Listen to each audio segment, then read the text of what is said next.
Hi, I'm Emma from Story Drawing Club, and today I'm going to go through the basics of drawing a portrait, which is perfect for primary school age children or any beginner.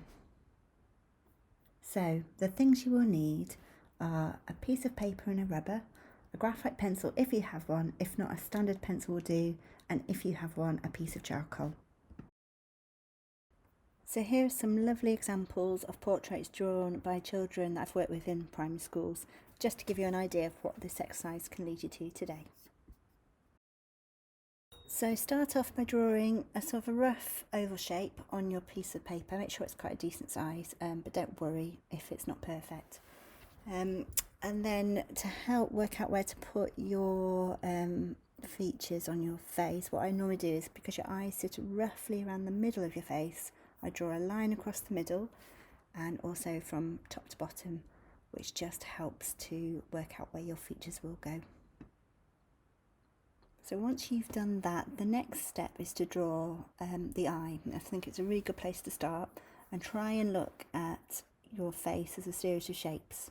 So if we're looking at the eye, it's kind of an oval shape, or maybe something a bit like a lemon shape, and it's just to try and capture the shape of the eye that you're looking at, whether that's your own or someone in your home.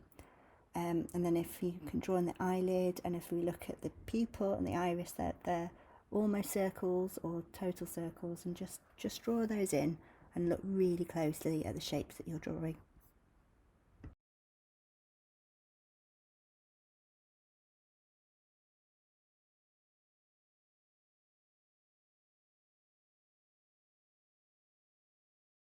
Next step is to think about where the nose will be, and that's about 3/4 of the way down your face. And I try and look at the nose as, again, just a shape, looking at the bottom of the nose and trying to capture that kind of wiggly shape at the bottom of your nose. And then the same with the lips. You're going to try and look for the shape of the top lip, which is maybe like 2 bumps. Just follow that line and that shape, and then look at the line across the middle of the mouth, and look for the dip, which dips down in that line in the middle, and then finally looking at that shape at the bottom lip and connect that up.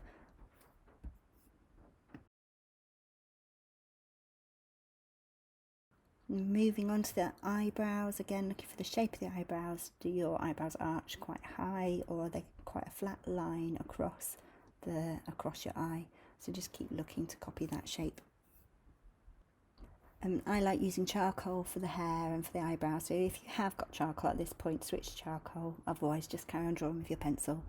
But charcoal just gives a lovely texture for hair, and you can smudge into it, and again just copy the shapes and the lines of the hair of yourself, if it's yourself you're drawing or the person you're drawing, and just keep trying to copy that shape and that movement of the hair. And don't worry if it's not perfect, don't worry if you make a mistake. It's just about having a go and trying to capture a bit of a likeness in the portrait that you're drawing. It's just it's easy to get put off if you make a mistake, and your mistakes can actually really help your drawing and really help you improve, and the more you practice, the better you get.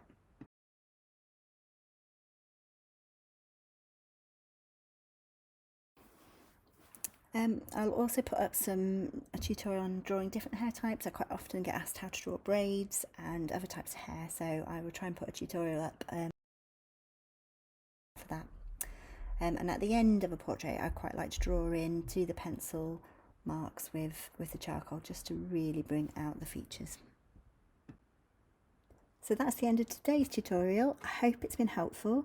I'll be putting up some other tutorials soon, so keep an eye out for those.